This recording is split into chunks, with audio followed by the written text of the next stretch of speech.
Good morning. चलिए आज की क्लास शुरू करते हैं। देखिए हमारे पास लाइंस गिवन है, दो लाइन गिवन है और ये दोनों क्या है, कोप्लेनर लाइन है। ठीक है, और यहाँ से हमें क्या बतानी है, के की वैल्यू बतानी है। तो देखिए कोप्लेनर के लिए हमारे पास फॉर्मूला होता है एक्स, अगर दो लाइन हमारे पास गिवन हो तो फॉर्मूला क्या रहेगा, डेटरमिनेंट इक्वल टू 0 रहेगा कोप्लेनर के लिए। और डेटरमिनेंट की जो अंदर की वैल्यूज़ रहेंगी वो क्या रहेगी, x2 - x1, y2 - y1, z2 - z1, a1 b1 c1 a2 b2 c2। ठीक है, ये हमारा फॉर्मूला है। तो अब देखिए इन दोनों, ये दो लाइंस हमारे पास गिवन है तो हमें ये रिजल्ट पता होने चाहिए कि टू लाइंस इस टाइप से लिखी जाती हैं, x - x1 y - y1 z - z1 a1 b1 c1, और दूसरी लाइन यहाँ से हो जाएगी x - x2 y - y2 z - z2। तो यहाँ से कंपेयर करेंगे तो x1 की वैल्यू हमारे पास आ जाएगी 2 और x2 की वैल्यू हमारे पास आ जाएगी 1। तो हम लिखेंगे 2 - 1 या 1 माइनस, क्योंकि x2 - x1 है ना, तो 1 - 2 4 - 3 5 - 4 a1 a2 b1 b2 ये सबको पता ही क्या है हमारे पास, वो सारी वैल्यूज़ रख दी। डेटरमिनेंट को हमने इक्वल टू 0 कर लिया। इक्वल टू 0 करने के बाद इस डेटरमिनेंट को हमने सोल्व कर दिया तो k की हमारे पास दो वैल्यूज़ आ गई, k इज इक्वल टू 0 और k इज इक्वल टू -3। अगर k की वैल्यू 0 और k की वैल्यू -3 है तो ये लाइन हमारे पास क्या होती है, कोप्लेनर हो जाएंगी। ठीक है, चलिए नेक्स्ट क्वेश्चन हमारे पास क्या कहता है, the shortest distance between the line L1 and L2 whose equations are. दो हमारे पास लाइन गिवन है L1 और L2, उनका हमें शॉर्टेस्ट डिस्टेंस निकालना है। तो देखिए लाइन हमारे पास किस टाइप से गिवन है, r is equal to i plus j plus में lambda 2i minus j plus k and r is equal to 2i plus j minus k plus में mu 3i minus 5j plus 2k is. तो ये दो लाइनें हमारे पास given है, हमें शॉर्टेस्ट डिस्टेंस निकालना है। तो इक्वेशन को कंपेयर करेंगे फर्स्ट और सेकंड को इससे। लाइन की इक्वेशन हमारे पास ये होती है, सबको पता है, r is equal to a1 plus lambda b1 and r is equal to a2 plus mu b2। इन्हीं इक्वेशन से हमारे पास जो लाइन बनती है वो इस टाइप से लाइन बनती है। ठीक है ना, इस टाइप से हमारे पास लाइन बनती है उसी इक्वेशन को सोल्व करके। ठीक है, तो अब इसने जनरल फॉर्म लिख रखी है यहाँ पे लाइन की। तो इस लाइन को हम कंपेयर करेंगे a1 और a2 b1 और b2, हमारे पास जो लाइनें गिवन है वहाँ से कंपेयर करके हम ये वैल्यूज़ यहाँ पे लिख देंगे। ठीक है, सारी वैल्यूज़ रख दी, a1 a2 b1 b2। लिखने के बाद हमें शॉर्टेस्ट डिस्टेंस निकालना है। शॉर्टेस्ट डिस्टेंस का फॉर्मूला हमारे पास होता है d, ये मोस्ट इंपॉर्टेंट है। शॉर्टेस्ट डिस्टेंस का फॉर्मूला ये आपने रिमेंबर करना है। ठीक है, मतलब याद रखना है।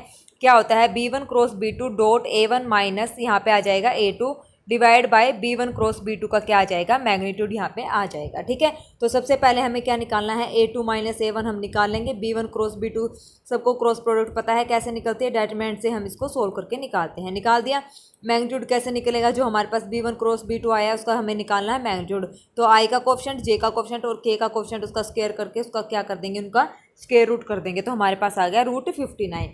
शॉर्टेस्ट डिस्टेंस का फॉर्मूला यहाँ पे a2 कर लेना। ठीक है, a2 माइनस a1 मोड है, तो b1 क्रॉस b2 की वैल्यू हमने रख दी। a2 माइनस a1 की वैल्यू क्या है, देखो b1 क्रॉस b2 की वैल्यू ये है, a2 माइनस a1 की वैल्यू, इनकी डॉट प्रोडक्ट करनी है। तो डॉट प्रोडक्ट कितना आ जाएगा 3, j का कोफिशिएंट नहीं है तो 0, और उसके बाद k का कोफिशिएंट प्लस का 7, 7 और 3 हमारे पास कितने हो जाएंगे, 10 हो जाएंगे। ठीक है, तो यही हमने निकाल लिया 10 बटे में magnitude of b1 cross b2 कितना है, √59। तो हमारे पास ये आ गया इसका शॉर्टेस्ट डिस्टेंस। इंपॉर्टेंट क्वेश्चन है ये भी, शॉर्टेस्ट डिस्टेंस फाइंड आउट कैसे हम करते हैं। ठीक है, अगर ये पूछेगा तो ये 5 नंबर में भी पूछ सकता है, क्योंकि पूरा बड़ा क्वेश्चन ये बन रहा है। ठीक है, चलिए नेक्स्ट हमारे पास है, the average salary of male employ in a firm was 5200 and that of female was 4200। जो हमारे पास मेल की और फीमेल की एवरेज सैलरी गिवन है, मेल की है हमारे पास कितनी 5200 और फीमेल की हमारे पास है 4200। ठीक है, the mean salary of all the employees was 5000। जो मीन है सैलरी का हर एक एम्प्लॉय का, वो टोटल कितना है हमारे पास 5000 है। The percentage of male and female employ are. तो परसेंटेज हमें बतानी है कि मेल को कितनी मिलती है और फीमेल को हमारे पास कितनी मिलती है। देखिए अब लेट x1 हमारे पास 5200 हो गया, x2 4200। ये मेल के लिए है, ये फीमेल के लिए, यही है ना। फीमेल की कितनी है हमारे पास 4200। उसके बाद x बार हमारे पास मीन कितना दिया है 5000। Also we know that x bar mean का फॉर्मूला हमारे पास होता है n1 x1 बार n2 x2 बार। अगर दो एंट्रीज हमारे पास गिवन है और एक ही मीन गिवन है तो ये फॉर्मूला हमारे पास रखता है। ये आपने ध्यान रखना है, स्टैटिस्टिक्स के चैप्टर में से लिया गया, ये मोस्ट इंपॉर्टेंट क्वेश्चन है। ठीक है, तो x बार हम कैसे निकालेंगे, common mean n1 x1 bar plus n2 x2 bar upon में n1 प्लस n2। अब यहाँ से हमें n1 प्लस n2 निकालना है। मीन हमारे पास कितना गिवन है 5000 गिवन है। x1 बार की वैल्यू हमारे पास x1 बार की वैल्यू कितनी है हमारे पास 5200 और x2 बार हमारे पास कितना है 4200। ठीक है, n1 इसके साथ है, n2 इसके साथ है। अब क्या करेंगे 5000 n1 प्लस n2 यानी कि हमें n1 n2 की वैल्यू यहाँ से निकालनी है। निकाल लिया तो रेशो हमारा कितना आ जाएगा 4/1 n1/n2। जब इसको हम सोल्व करेंगे तो 2 स्टेप और यहाँ पे होंगे और यहाँ से हमारे पास n1/n2 की वैल्यू आ जाएगी 4/1। ये आपने सोल्व करना है, ठीक है ना। यहाँ पे ये सीधा कैलकुलेशन करके यहाँ पे लिखा गया है, तो इसको 2 स्टेप और आगे हमें चलाना है। उसके बाद है the percentage of male employ in the firm. Male employ की परसेंटेज हमें बतानी है, कितने परसेंट हमारे पास मेल एम्प्लॉय काम करते हैं। तो देखिए क्या करेंगे, n1 हमारे पास कितना है मेल के लिए था, x1 बार है ना, तो n1 x1 के साथ मल्टीप्लाई में, तो यानी कि n1 जो है मेल के लिए यहाँ पे डिनोट हो रहा है। 4 में total sum n1 plus n2 4 + 1 multiply कर देंगे 100 से, आ जाएगा 80%। सेम में फीमेल के लिए हमारे पास क्या रहेगा, n2 के साथ इसकी मल्टीप्लाई थी, तो n2 की वैल्यू कितनी है 1 अपॉन में n1 प्लस n2 मल्टीप्लाई 100 यानी कि 20%। ठीक है, तो मेल की परसेंटेज 80% है और फीमेल की परसेंट 20% है हमारे पास। ठीक है, ये भी इंपॉर्टेंट क्वेश्चन है, ये भी 5 नंबर के हिसाब से अच्छा क्वेश्चन है। नेक्स्ट हमारे पास है the mean and standard deviation of marks obtained by 50 students of a class in 3 subject mathematics, physics and chemistry are given below. Mean और स्टैंडर्ड डेविएशन हमारे पास गिवन है। ठीक है, मीन गिवन है मैथ का, फिजिक्स का, केमिस्ट्री का। स्टैंडर्ड डेविएशन गिवन है मैथ का, फिजिक्स का और केमिस्ट्री का, तीनों का गिवन है। टोटल हमारे पास 50 स्टूडेंट्स है, 3 सब्जेक्ट्स का है। हमें बताना है which of these 3 subjects shows the highest variability in marks and which shows the lower. सबसे ज़्यादा वेरिएबिलिटी किस सब्जेक्ट की है और सबसे कम किसकी है, तो हमें ये बताना है। देखिए here n is equal to 50, total students कितने हैं 50 for mathematics, n is equal to 50 obtained standard deviation of marks obtained by 50 mean and standard deviation. ठीक है, मतलब कि जो हमने मीन और स्टैंडर्ड डेविएशन निकाला है वो टोटल 50 स्टूडेंट्स का यहाँ पे निकाला है क्लास में। ठीक है, तो अब यहाँ से देखिए here n is equal to 50 for mathematics. Mathematics के हल लिए हम सबसे पहले यहाँ पे निकाले हैं n हमारे पास 50 यानी कि 50 स्टूडेंट्स हैं। वेरिएबिलिटी पूछा है तो यानी कि कोफिशिएंट ऑफ वेरिएशन का फॉर्मूला हम लगाएंगे। क्या होता है coefficient of variation, sigma upon में x बार मल्टीप्लाई में 100। सिग्मा हमारे पास मैथमेटिक्स कितना दे रखा है 12, सॉरी सिग्मा 12 है ना, इसका स्टैंडर्ड डेविएशन यानी कि सिग्मा की वैल्यू है 12 और मीन हमारे पास कितना दे रखा है x बार यानी कि 42, तो 12/42 मल्टीप्लाई में 100। जब इसको सोल्व करेंगे तो कोफिशिएंट ऑफ वेरिएशन हमारे पास आ जाएगा 28.57। सेम फिजिक्स के लिए करेंगे, sigma upon standard deviation upon mean कर दिया, मल्टीप्लाई 100 कर दिया, तो इसका ये आ गया। केमिस्ट्री का हमारे पास CV ये आ गया। ठीक है, तीनों का हमारे पास निकल गया। अब from equation first second and third सबसे ज़्यादा किसका है, देखो सबसे ज़्यादा हमारे पास किसका है, ये केमिस्ट्री का है 48, फिजिक्स का 46, मैथ का 28, तो सबसे ज़्यादा है केमिस्ट्री का, फिर उसके बाद है फिजिक्स का और फिर उसके बाद है मैथ का। तो hence chemistry shows the highest variability and mathematics shows the lowest variability. ठीक है, तो ये हमें ऐसे बताना था। ठीक है, कंपैरिजन हमें ऐसे करना था। ओके, चलिए नेक्स्ट क्वेश्चन। PDF आपको मेरे टेलीग्राम चैनल पर मिल जाएगा, वहाँ से आप ये ले सकते हैं। ओके, चलिए देखिए the coordinate XY of a particle moving along a plane curve at any point is given by D। देखो अब ये लैप्लास का ही क्वेश्चन है, अगर लैप्लास में डेरिवेटिव की फॉर्म में मतलब इस टाइप से आ जाए ना, तो आपको यहाँ से कैसे सोल्व करना है, ये भी मोस्ट इंपॉर्टेंट क्वेश्चन है। अगर इस टाइप से आ जाए तो आपको आना चाहिए। ठीक है, इसलिए मैं ये क्वेश्चन लेके आई हूँ। सारे सेम ऐसे ही क्वेश्चन आएंगे और ऐसे ही हमें करने हैं। 1 से 2 बार इस क्वेश्चन की आप प्रैक्टिस कीजिए। मुझे इंपॉर्टेंट लगा तो मैंने आपको यहाँ पे बता दिया नया तरीका जो है लैप्लास का। ठीक है, कैसे फाइंड आउट हम करते हैं। अब यहाँ से हमारे पास 2 इक्वेशन गिवन है, dy/dt प्लस में 2x is equal to sine 2t and dx/dt minus में 2y is equal to cos 2t। ठीक है, तो यहाँ से कंडीशन क्या गिवन है, at t 0 x is equal to 1 and y is equal to 0 show by using transform the particle moves along the curve. इसके along क्या है जो पार्टिकल मूव कर रहा है। ठीक है, तो द गिवन पैरामीट्रिक इक्वेशन हमारे पास ये है। ठीक है, टेकिंग लैप्लास वी हैव, तो लैप्लास हमने यहाँ से ले लिया। डेरिवेटिव का फॉर्मूला कल ही मैंने बताया था कि f'(y) का जो हमारे पास f'(t) या f'(s), f'(y), f'(t) जो भी होता है वेरिएबल यहाँ पे t है, तो f'(t) का हमें पता होना चाहिए लैप्लास क्या होता है। लैप्लास ऑफ f'(t) हमारे पास होता है fs आता है ना, तो यहाँ पे y चल रहा है तो यहाँ पे हम y बार भी लिख सकते हैं। ठीक है, तो कोई यहाँ पे वो बात नहीं है कि मतलब ऐसे होता है ना SFS माइनस में f(0), तो यहाँ पे fs की जगह y बार यहाँ पे लिखा है और f(0) की जगह y(0), क्योंकि dy/dt है। बस इतना ही फ़र्क है और कुछ ज़्यादा यहाँ पे है नहीं, लिख लिया। और यहाँ पे प्लस में 2x बार। ठीक है, 2x bar is equal to sine 2t का लैप्लास हमारे पास हो जाएगा 2/s² + 4। एक्स है ना, एक्स का लैप्लास हमारे पास है, तो वही हम क्या लिखते हैं, एफ एस आता है, या उसको बार से डिनोट करते हैं। अब यहाँ पे ये लिखने की बजाय सीधा, क्योंकि वेरिएबल में हमारे पास गिवन है, तो हमने यहाँ पे एक्स बार लिख दिया इसकी बजाय। तो इसका मतलब आप सोच लेना, यहाँ पे हमने लैप्लास लगा दिया है, ठीक है। सेम इसके लिए D x upon D T के लिए यहाँ पे एक्स वेरिएबल, तो यहाँ पे एस एक्स बार माइनस एक्स 0 माइनस 2y बार, और फिर कोस 2t का लैप्लास हम यहाँ से खोल देंगे, ठीक है। लगा दिया। लैप्लास लगाने के बाद हमारे पास कंडीशन है x0 इज इक्वल टू 1 और y0 इज इक्वल टू 0। तो यहाँ पे हम पुट कर देंगे फर्स्ट और सेकंड में। फर्स्ट और सेकंड में पुट करने के बाद हमारे पास ये कंडीशन यहाँ पे आ जाएगी, ठीक है। या मतलब ये यहाँ पे पुट करिए, y0 की वैल्यू हमने 0 पुट कर दिया, तो sy बार प्लस में 2x बार बच गया। यहाँ पे x0 की जगह हमने 1 पुट कर दिया, तो यहाँ पे ये जो 1 माइनस का था वो इधर ले आई, ये हो जाएगा प्लस का। तो थर्ड और फोर्थ इक्वेशन हमारे पास आ गई। उसके बाद हमें क्या करना है, थर्ड और फोर्थ इक्वेशन में x बार और y बार की वैल्यू हमें सोल्व करनी है, मतलब वो हमें निकालनी है। तो हम क्या करेंगे, मल्टीप्लाइंग 3/2, 3 की मल्टीप्लाई कर देंगे हम 2 से, ठीक है। 3 की मल्टीप्लाई हम करेंगे 2 से। उसके बाद क्या लिखा है, एंड 4/s, और 4 की मल्टीप्लाई कर देंगे s से। वैसे ही जैसे हम 9th 10th में इक्वेशन सोल्व करके x और y की वैल्यू निकालते हैं, सेम ऐसे ही यहाँ पे करना है। कर दी मल्टीप्लाई करने के बाद इन दोनों को हम क्या करेंगे, ऐड करेंगे। तो यहाँ से हमारे पास ये कोफिशिएंट यहाँ पे, मतलब एक वेरिएबल हमें खत्म करना है, तो हम x बार खत्म कर दें या y बार। तो हमने x बार यहाँ y बार यहाँ पे खत्म कर दिया, तो x बार में हमारे पास इक्वेशन आ जाएगी। तो यहाँ से हमारे पास x बार की वैल्यू आ जाएगी। तो उसके बाद x बार हमें आ गया, हमें x की वैल्यू निकालनी है, तो दोबारा से हम क्या करेंगे, इन्वर्स ट्रांसफॉर्म ले लेंगे। इन्वर्स ट्रांसफॉर्म में ले लेंगे तो इन्वर्स x बार वापस से क्या हो जाएगा, ये तो x हो जाएगा। यहाँ से ये किसका बन जाएगा, साइन 2t का 1/2 साइन 2t, और ये किसका बन जाएगा, ये बन जाएगा कोस 2t का। तो x की वैल्यू हमारे पास आ गई। अब क्या करेंगे, दोबारा से तीसरी और चौथी इक्वेशन को सोल्व करेंगे। तीसरी की मल्टीप्लाई s से करेंगे और चौथी की मल्टीप्लाई 2 से करेंगे। फिर वहाँ से हमारे पास ये कैंसल आउट हो जाएगी। जब इसको माइनस करेंगे तो ये प्लस हो जाएगा, ये माइनस आती है ना सबको सोल्व करनी, तो ऐसे हो जाएगा। तो यहाँ से हमारे पास y बार की वैल्यू आ जाएगी।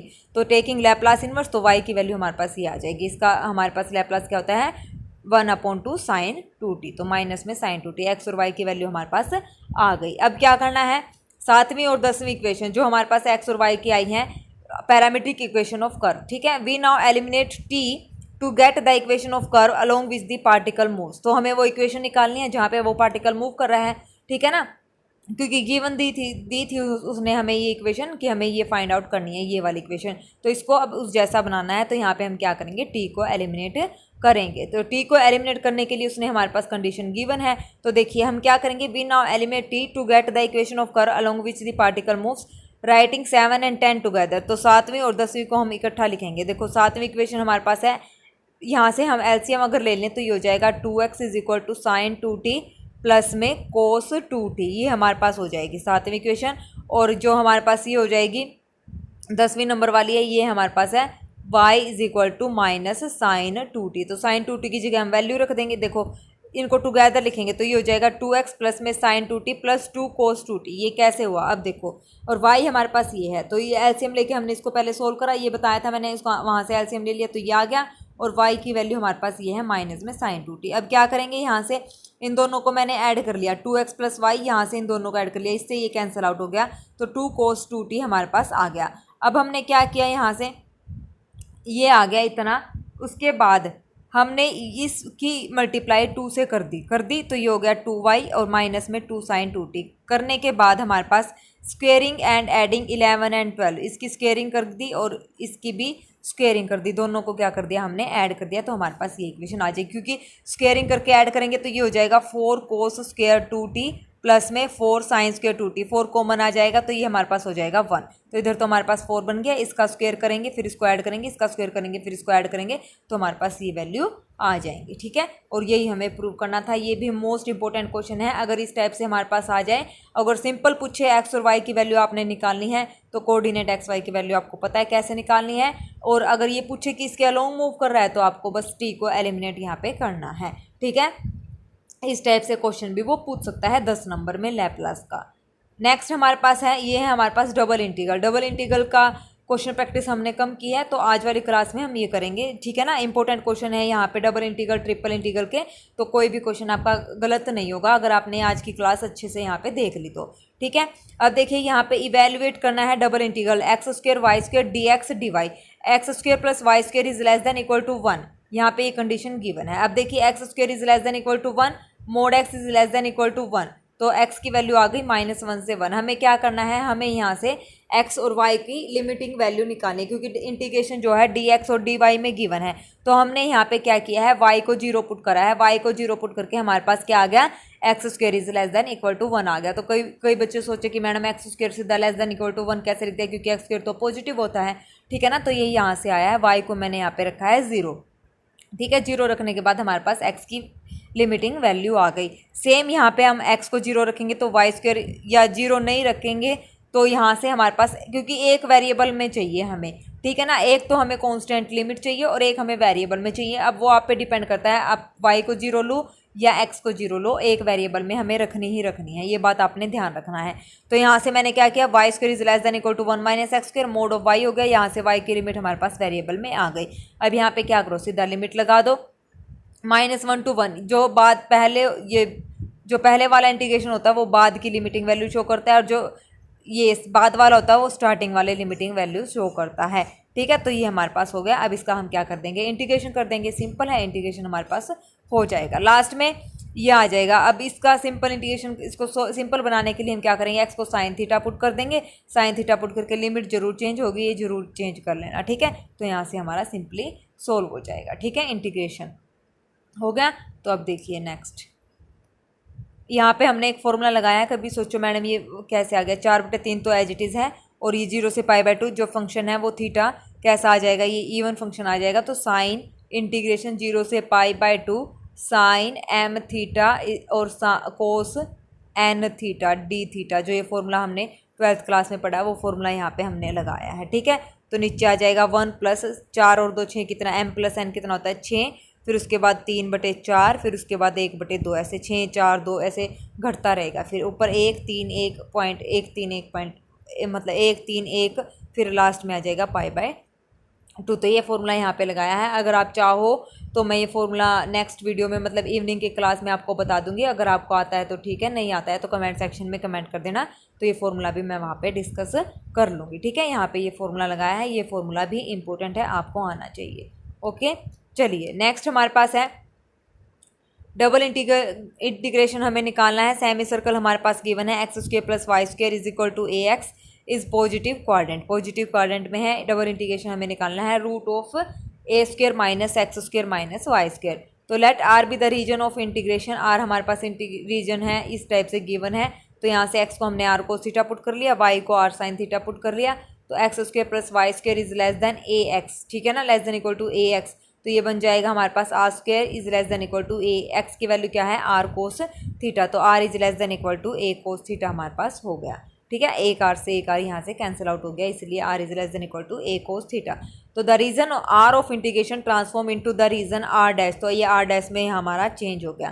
पहले r में x और y के कोऑर्डिनेट थे, अब r' में हमारे पास r और थीटा के आ जाएंगे, ठीक है। आ गए। उसके बाद गिवन इंटीग्रल हमारे पास किस में बन गया, पूरा रीजन r पे। तो यहाँ से इंटीग्रेशन की लिमिट हो जाएगी 0 से π/2 और 0 से a cos थीटा। तो अब इसको निकालने के लिए हम यूज़ करेंगे किसका, क्योंकि हमने जो हमारे पास एक्चुअल रीजन था उसको हमने चेंज किया है r और मतलब थीटा में, ठीक है। तो यहाँ से हम क्या करेंगे, इसको जब सोल्व करेंगे तो ये हो जाएगा √a² माइनस, इसकी वैल्यू हमारे पास है r², और dx dy है ना, तो dx dy की जगह पे हमारे पास आ जाएगा जैकोबियन j, ये है Jacobian j dr d theta, ठीक है। जैकोबियन निकालना है, मतलब डेटरमिनेंट हमें निकालना है जैकोबियन मैट्रिक्स का, और dr d थीटा हमारे पास ये आ जाएगा, क्योंकि जब भी हम dx dy वेरिएबल को चेंज करते हैं dr d थीटा में, तो उसके साथ में डेटरमिनेंट ऑफ जैकोबियन मैट्रिक्स आता ही आता है, ये आपको आना चाहिए, ठीक है।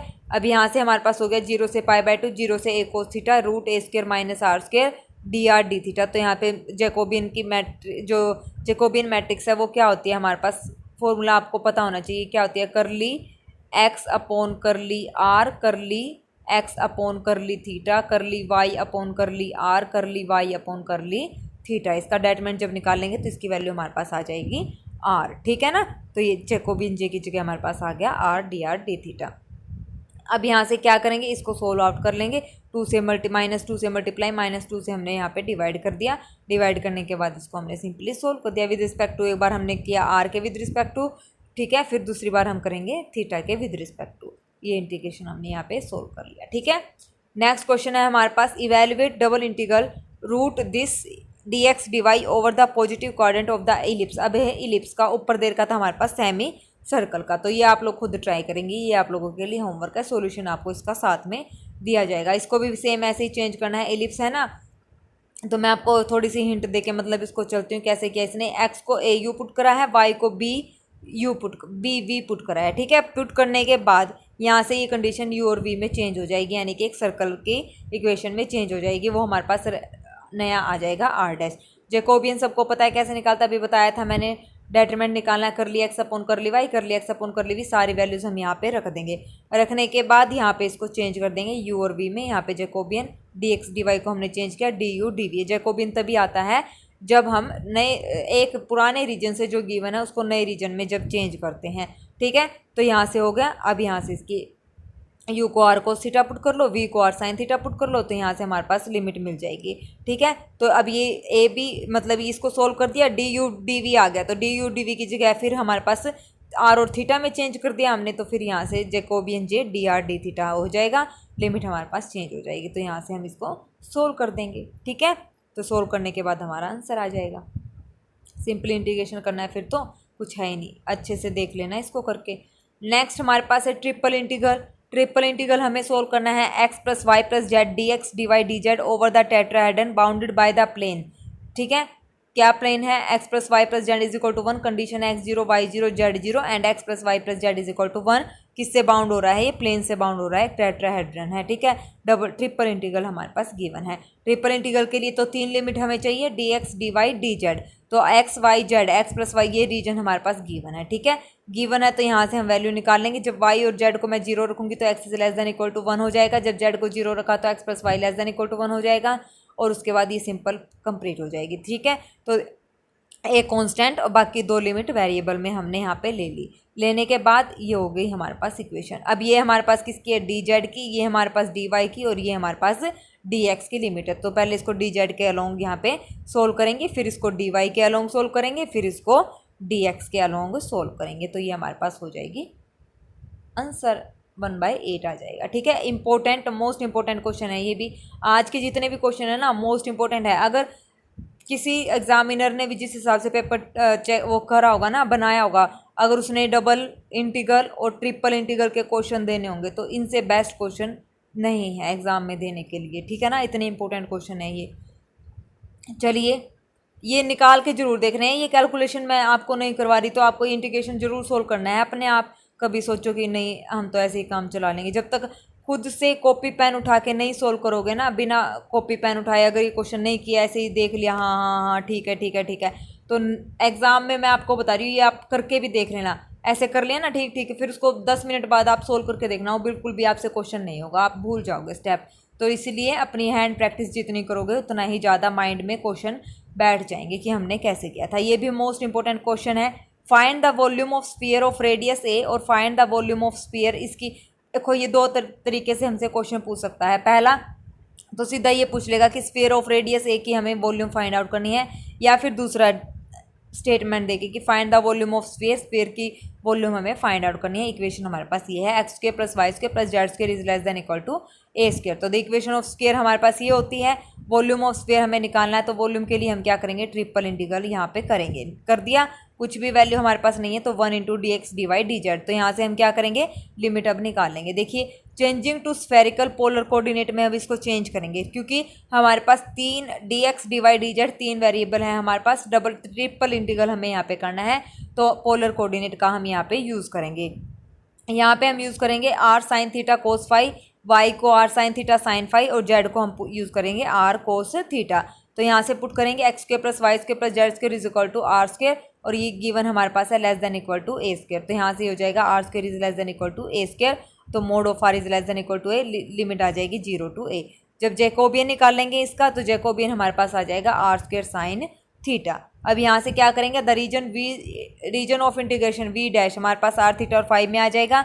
लिमिट 3 आ जाएंगी, आर की 0 से ए, थीटा की 0 से पाई, और साई की हमारे पास 0 से 2 पाई, ठीक है। तो वॉल्यूम ऑफ स्फीयर निकालेंगे तो 3 लिमिट चेंज हो जाएंगी, 0 से 2 pi, d r d theta d phi, Jacobian matrix चे, 0 से पाई 0 से ए, ये डी आर की, ये डी थीटा की, और डी फाई की हमारे पास लिमिट हो जाएगी, ठीक है। आया समझ में? चलिए फिर उसके बाद देखिए ये हो गया हमारे पास, लिमिट हमने निकाल ली। अब जैकोबियन निकाला था अभी, आर स्क्वायर साइन थीटा हमारे पास हो जाएगा। तो यहाँ से अब इसका क्या करते रहो, इसका इंटीग्रेशन करते रहो, चुपचाप आसानी से निकल जाएगा क्योंकि बिल्कुल ही ईजी। और वॉल्यूम ऑफ स्फीयर हमें पता है क्या होता है, 4πa³ डिवाइड बाय 3। सबको पता है ना वॉल्यूम ऑफ स्फीयर क्या होता है, स्टार्टिंग से हम ये फॉर्मूला याद करते हैं आ रहे हैं, 4/3πr³। ठीक है ना, तो वही है ये यहाँ पे क्या है, रेडियस है। ठीक है, ये फॉर्मूला हमारा बन गया और यही हमें यहाँ पे प्रूव करना था। तो ये लिमिट भी आपने ध्यान रखनी है, रेडियस जो आर है उसकी लिमिट 0 से a चलेगी, और जो थीटा है उसकी लिमिट 0 से पाई चलेगी, और जो फाई है उसकी लिमिट 0 से 2π हमारे पास चलेगी। तो इसको हमने ऐसे सोल्व करना है। ठीक है, चलिए उसके बाद है next question, evaluate 0 to 1 x² to 2 - x xy dy dx। अब ये change the order of integration का क्वेश्चन। ठीक है, क्या है, change the order of integration and verify the result. हमें रिजल्ट वेरीफाई करना है और इसके इंटीग्रेशन का ऑर्डर चेंज करना है। ये भी इंपॉर्टेंट क्वेश्चन है क्योंकि हमारे टॉपिक है change the order of integration. ठीक है ना, मेंशन किया हुआ है एनालिसिस में। तो देखिए लेट आई हमारे पास ये गिवन है, तो हमने क्या किया, पहले ये हमारे पास dy के विद रिस्पेक्ट टू, ये dx के विद, पहले हमने dy के विद रिस्पेक्ट टू इसको सोल्व करा, इसका इंटीग्रेशन कर दिया। फिर हमने क्या किया, dx के विद रिस्पेक्ट टू किया, dx के विद रिस्पेक्ट टू कर दिया। तो हमारे पास मतलब इसको सोल्व करके सिंपल इंटीग्रेशन 9/24 इसकी वैल्यू आ गई। उसके बाद हमने क्या किया, the region of integration is bounded by x0, x = 1, y = x² and y = 2 - x। Bound हो रहा है ना, देखो x की वैल्यू 0 और 1, y की वैल्यू हमारे पास x² और एक है 2 - x। ठीक है, तो ये वैल्यूज़ यहाँ पे लिखी है जो रीजन है, लिमिटिंग वैल्यू जो लिमिट की है। उसके बाद x = 0 is y axis, y = 1 is a line parallel to x y axis, y = x² जो बनेगा वो बनेगा अपवर्ड पैराबोला जिसके वर्टेक्स हमारे पास 0 0 होंगे, और y = 2 - x एक स्ट्रेट लाइन बनेगी जो कि ओरिजिन से पासिंग पॉइंट्स जो होते हैं वो क्या है, 0 2 1 1 और 2 0। ये कैसे निकालते हैं सबको पता है, y को एक बार 0 पुट करेंगे तो हमारे पास x की वैल्यू क्या आएगी, फिर y को हमने 1 पुट किया तो x की वैल्यू क्या आई। इस टाइप से हम ऐसे निकालते हैं बॉक्स फॉर्मेट में, तो हमारे पास ये वैल्यूज़ आ जाएंगी।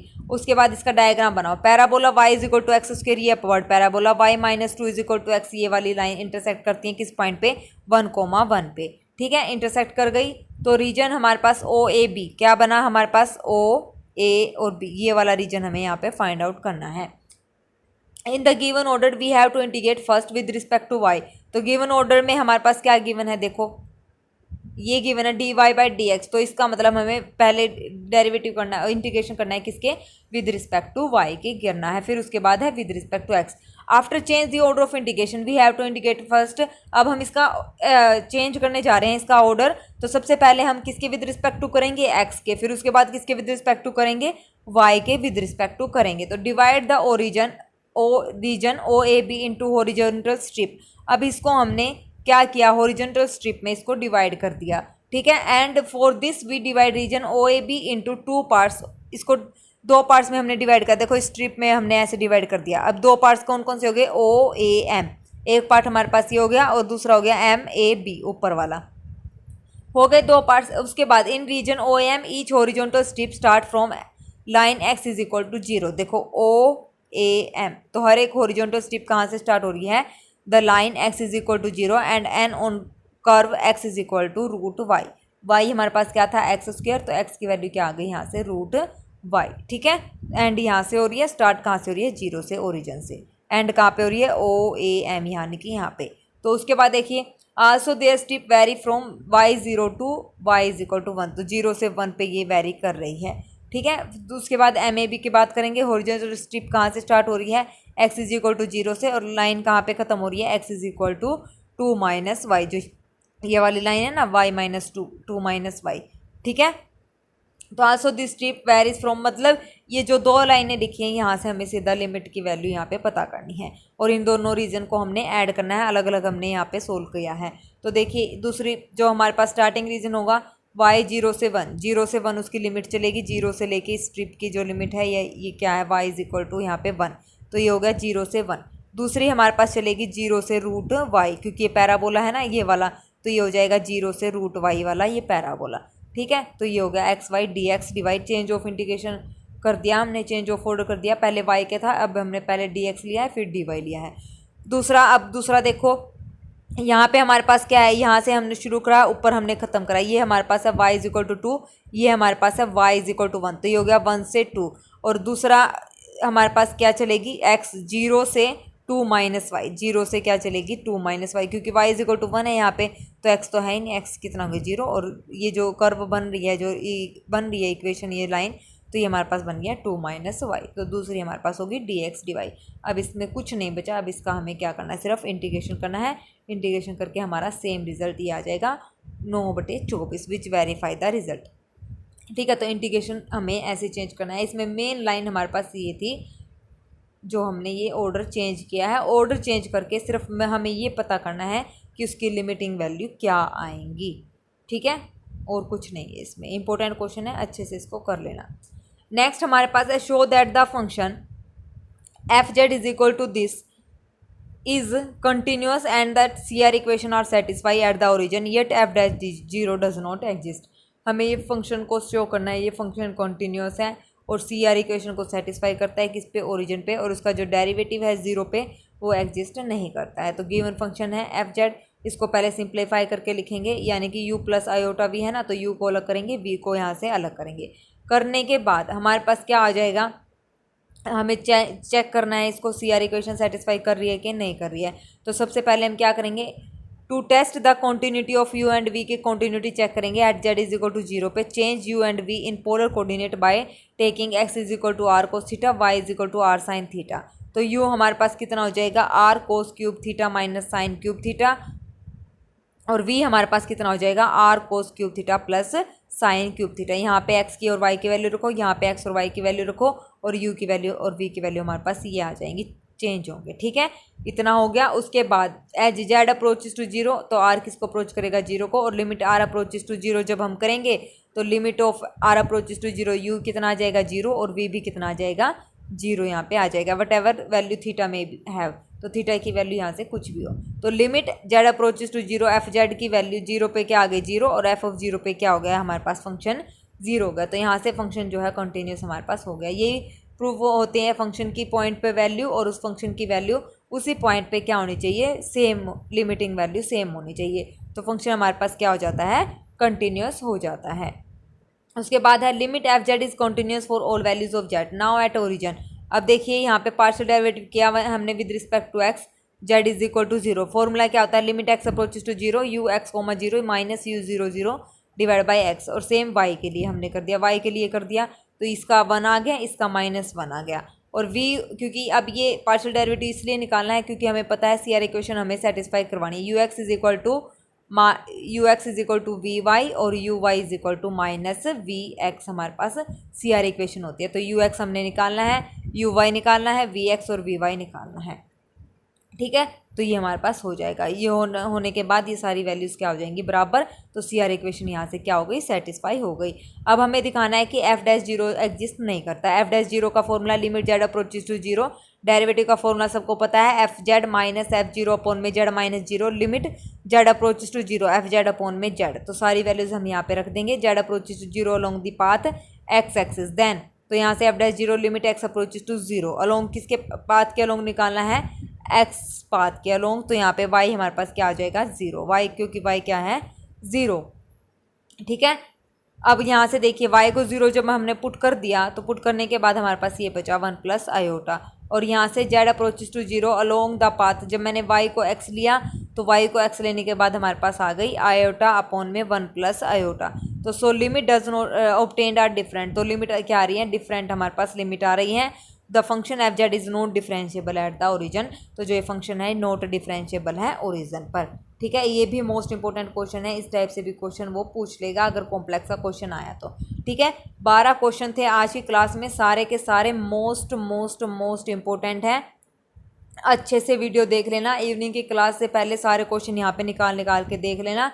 थोड़े ही क्वेश्चन मैंने आप लोगों के करवाए हैं, 12 क्वेश्चन अच्छे से निकाल के देख लोगे ना, खुद से एक बार हाथ से प्रैक्टिस कर लोगे तो ये दिमाग में बैठ जाएंगे। एक बार मैंने आपको रिवाइज करवा दिया, एक बार आप खुद से बिना चीटिंग किए मतलब इसको सोल्व करने की कोशिश करना। ओनली स्टेटमेंट उठा के भी स्टेटमेंट लिख लेना और इसको सोल्व कर लेना, ठीक है। सारे इंपॉर्टेंट क्वेश्चन हैं, नए कंसेप्ट यहाँ पे हैं। बाकी मैंने रिवीजन आपको करवाई रखी थी, तो अगर किसी ने रिवीजन क्लासेस देख ली होंगी तो ये क्वेश्चन आपको आसानी से हो जाएंगे। बस ये बात मेन हमारी ये है कि हमें सिर्फ फॉर्मूला और ये मतलब जो सिलेबस है वो रिवाइज नहीं करना, अभी हमें क्वेश्चन निकाल के देखने हैं, ठीक है ना। वैसे तो हमने देखो सारे जो भी बच्चे तैयारी कर रहे हैं उन्होंने सारे मतलब निकाल के देख रखे हैं, मतलब निकाल के क्या मतलब सब ने रिवीजन कर रखी है, सिलेबस रिवाइज कर लिया, क्या पता 2 से 3 बार कर लिया, 4 बार कर लिया।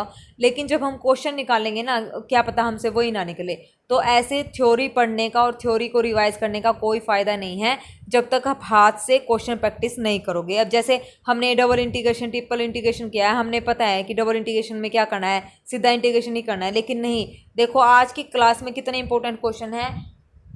अगर बेशक से आपने थ्योरी पढ़ रखी हो तो, लेकिन अगर आप ये क्वेश्चन निकाल पाओगे तो आपके लिए अच्छी बात है कि आपने थ्योरी को ऐसे अच्छे से पढ़ा है। अगर थ्योरी पढ़ के भी आप ये क्वेश्चन सोल्व नहीं कर पाए तो आपका मतलब आपने अपना टाइम वेस्ट वहाँ पे किया है।